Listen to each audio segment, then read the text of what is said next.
নমস্কার বন্ধুরা, ঈশ্বর তত্ত্ব ইউটিউব চ্যানেলে আপনাদের সকলকে স্বাগত। বন্ধুরা, জন্মাষ্টমী আমরা প্রায় সকলেই পালন করে থাকি।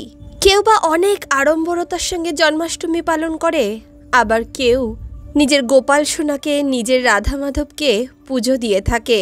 কিন্তু আমরা অনেকেই জানি না যে গোপালের অথবা শ্রীকৃষ্ণের কোন কোন খাবারগুলো অত্যন্ত প্রিয়। তাই আজকের ভিডিওতে আমরা জানব গোপাল সোনার কি কি ভোগ খুবই পছন্দের, তার কোন কোন খাবারগুলো খুবই ভালো লাগে। আগামী ২৬শে আগস্ট সোমবার শ্রী শ্রীকৃষ্ণের জন্মদিন। এই দিন আমরা আমাদের গোপাল সোনাকে ভোগ দিয়ে থাকি। অনেকেই গোপাল সোনাকে ৫৬ রকমের ভোগ দিয়ে তাকে পুজো করে থাকেন, কিন্তু সকলের পক্ষে তো ৫৬ রকমের ভোগ বানানো সম্ভব হয় না। তাই আজ আমরা জানব এমন কোন ১০টি ভোগ আছে যা আমাদের গোপাল সোনা খেতে খুবই পছন্দ করে। এছাড়াও আমরা জানব গোপালের মহাভোগ কোনটি। গোপালের সর্বপ্রথম প্রিয় খাবার হলো মাখন মিশ্রি। বন্ধুরা, গোপালের ননি চুরির কথা কারোর অজানা নেই, তাই গোপাল সোনার জন্মদিনে তার মুখে ননি তো তুলে দিতেই হবে।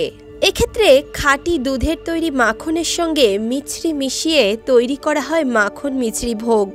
গোপালের দ্বিতীয় প্রিয় ভোগ হলো গোপাল কলা। নারকেল কোড়ার সঙ্গে ভিজিয়ে রাখা চাল ও ফল মিশিয়ে তৈরি করা হয় এই গোপাল কলা ভোগটি। গোপালের তৃতীয় প্রিয় ভোগ হলো নাড়ু। এমনিতেই গোপাল সোনাকে নাড়ু গোপাল বলে ডাকা হয়, তাই গোপালের জন্মদিনে অবশ্যই নাড়ু রাখতে হবে প্রসাদ হিসেবে। এক্ষেত্রে আপনারা গুড়ের নাড়ুও বানাতে পারেন অথবা চিনির নাড়ুও বানাতে পারেন।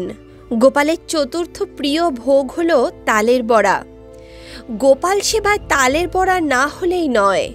আর আমাদের সোনা গোপাল এমন সময় জন্মেছিলেন যখন তাল পাকার সময় ছিল, তাই তালের বড়া ছাড়া কৃষ্ণ পূজা প্রায় অসম্পূর্ণ। তাই গোপালের জন্মদিনে অবশ্যই গোপালকে তালের বড়া বানিয়ে দিন। এছাড়াও আপনারা তালের মালপোয়া, তালের ক্ষীরও গোপাল সোনাকে ভোগ হিসেবে নিবেদন করতে পারেন।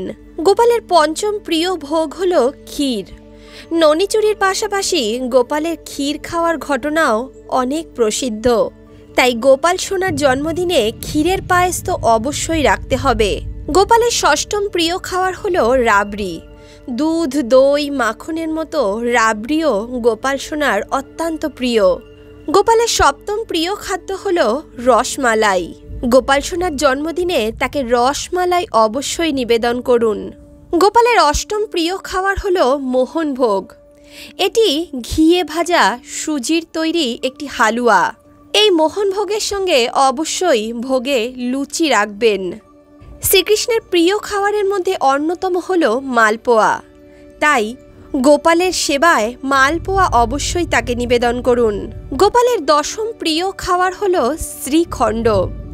এই শ্রীখণ্ডটি আমাদের পশ্চিমবঙ্গে খুব একটা পাওয়া যায় না, তবে পশ্চিমবঙ্গের বাইরের বিভিন্ন রাজ্যে শ্রীখণ্ড জন্মাষ্টমীতে খুবই প্রসিদ্ধ একটি ভোগ। মিষ্টি দইয়ের সঙ্গে পেস্তা, বাদাম এবং বিভিন্ন রকমের ড্রাই ফ্রুটস মিশিয়ে তৈরি করা হয় এই শ্রীখণ্ড। এই শ্রীখণ্ডে বিভিন্ন রকমের ফল, বিভিন্ন রকমের বাদাম এবং দই মিশ্রিত থাকে। এছাড়াও আজকালকার দিনে অনেকেই গোপাল সোনাকে বিভিন্ন রকমের চকলেট, বিভিন্ন রকমের মিষ্টি দিয়ে থাকেন। জন্মাষ্টমীর পরদিন নন্দোৎসব পালিত হয়। এই দিন গোপাল সোনাকে অবশ্যই অন্নভোগ নিবেদন করুন। এক্ষেত্রে আপনারা খিচুড়ি, ৫ রকম ভাজা, পায়েস, ৫ রকম ফল, ৫ রকম মিষ্টি, এই সমস্ত কিছু গোপাল সোনাকে নিবেদন করতে পারেন। কথিত আছে শ্রীকৃষ্ণের জন্ম উপলক্ষে নন্দ মহারাজ পরদিন সমস্ত গ্রামকে খিচুড়ি আর পায়েস খাইয়েছিলেন, তাই নন্দোৎসবের দিন অবশ্যই গোপাল সোনাকে খিচুড়ি নিবেদন করুন। এছাড়াও আপনাদের যদি ভালো লাগে তাহলে বিভিন্ন রকমের পোলাওও নিবেদন করতে পারেন।